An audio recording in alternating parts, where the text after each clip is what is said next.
Кыргызстандан Казакстанга жумуртка экспорту 8,8 миллион даанага жеткен.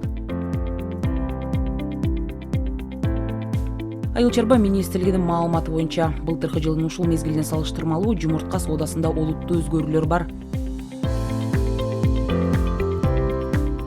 Импорт тескеринче 10 миллион 760 миң даанага азайган.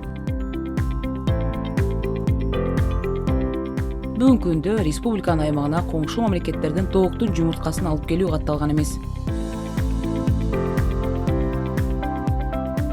Буга чейин маалымдалгандай, Кыргызстан ЯЭПке мүчө мамлекеттердин арасында дагы жумуртка өндүрүү боюнча алдыга чыккан. Алсак, ушул жылдын январь-февраль айларында эле өлкөдө 94,8 миллион жумуртка өндүрүлгөн.